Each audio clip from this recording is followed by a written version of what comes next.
Hey Falcons fans, we're headed into another matchup, and we still have some questionable aspects of our team, so let's discuss that. But before we dive into today's news, be sure to hit that like button and subscribe to the channel so you never miss the latest updates. We've got a big one today, as the Falcons are hitting the reset button after a tough loss. Let's get to it. So here's where we stand. The Falcons are 4-3. Still leading the NFC South. But after that tough loss to the Seattle Seahawks, head coach Raheem Morris called the team's performance a blueprint, and the players knew it. They didn't like hearing it, but they knew he was right. It's part of the reason we lost. But this week, a new word has emerged: reset. After a tough loss on Sunday, it's always good to hit the reset button, quarterback Kirk Cousins said. New week, get back to work, start over. And that's what we did. Let's face it, Sunday's loss stung a little more than usual. The team was riding a 3-game winning streak, all against NFC South opponents. We were hot, but the Seahawks, who were also on a losing streak, brought us back down to earth with that 24-20 loss. The loss didn't just end our winning streak, it was a reality check. But here's the thing, Falcons fans,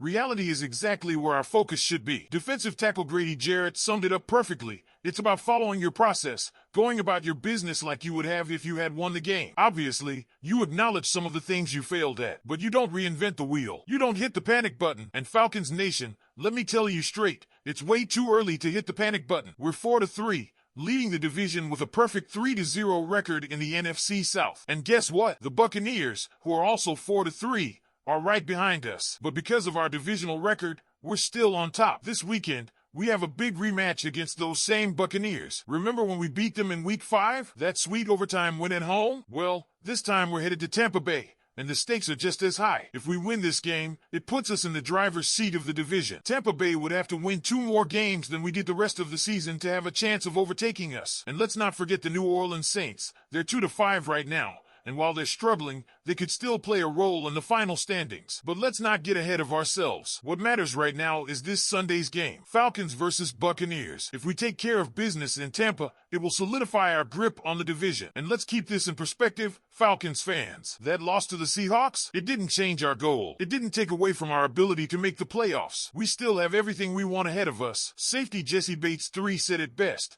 just because you had one game doesn't mean you have a bad season ahead of you. We still have everything we want ahead of us. It's up to us to go out and get it south, run it south, like we've been preaching. That's the mindset the Falcons are taking into Sunday's rematch. The focus is sharp. The reset button has been pressed, and the team is ready to bounce back. There's no panic in the locker room, just a determined group of players who know they still have a lot to accomplish this season. And as Falcons fans, we should be right there with them, pushing for a strong finish to the season. So what do you think? Do the Falcons have what it takes to win the NFC South? Are you confident we can bounce back against the Buccaneers this Sunday? Leave your thoughts in the comments below.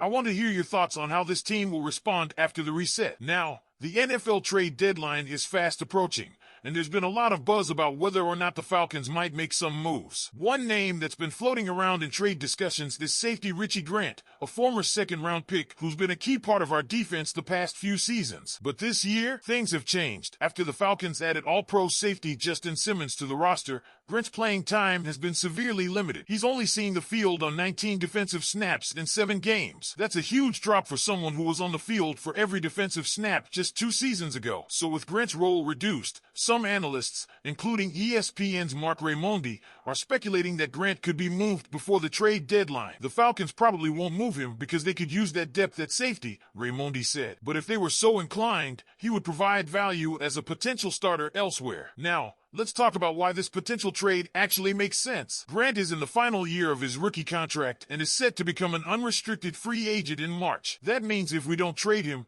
there's a chance we could lose him for nothing at the end of the season. Plus, the Falcons currently only have 3 draft picks in 2025, so moving Grant could bring in a valuable asset to help build for the future. But here's where it gets interesting. Could General Manager Terry Fontenot use Grant as part of a larger trade? The Falcons have been linked to trades involving edge rushers, and if we package Grant with some draft capital, we could bring in a top-tier pass rusher to help bolster our defense for the rest of the season. Let's not forget, Grant has a lot of value. Even though he didn't play much this year, In 2022, he was a rock for our defense, making 123 combined tackles, 7 pass defenses, and 2 interceptions. Last year, he surpassed 100 tackles again in 17 games. So for any team looking for a proven safety with starting experience who can also contribute on special teams, Grant could be a great addition. This season, he has contributed primarily on special teams with 151 snaps in that phase of the game. But as the trade deadline approaches, if the Falcons decide to make a move,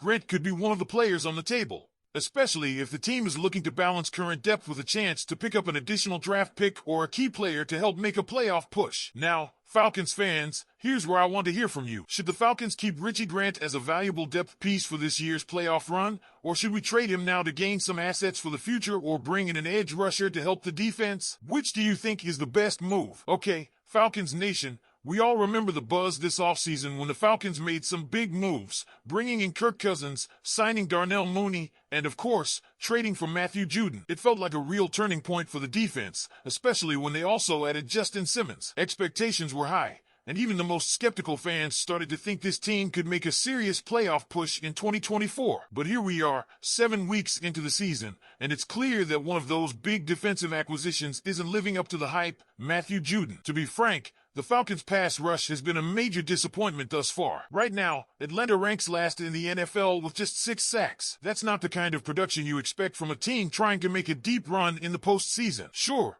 we saw some improvement in the rushing department against the Seahawks, but even with that, the Falcons ranked 24th in the league with just 43 total pressures. Those are sobering numbers, especially when you consider how much talent we thought we were adding to the defense. Now, let's talk about Judon's numbers. So far in 2024, he's recorded just 1.5 sacks, 5 pressures, and 2 tackles for loss. Compare that to last season. Before his injury, Judon had already accumulated 4 sacks, 11 pressures, and 5 tackles for loss. Essentially, we're getting half the production in twice as many games this year. For a guy we traded a third-round pick for, that's not enough. Don't get me wrong, Judon brings leadership and a veteran presence to the team. But ultimately, the Falcons need him to make plays on the field. Leadership is important, but when it comes to the pass rush, we need results. The Falcons didn't make this trade just for the intangibles. They did it to fix a long-standing weakness. And so far, that hasn't happened. Looking ahead, it's clear that if the Falcons want to turn this around and make a serious playoff run, Terry Fontenot may need to make some moves at the trade deadline. Whether it's finding another edge rusher or figuring out how to get more production out of the guys we have, something has to change. The coaching staff also has to get the X's and O's right.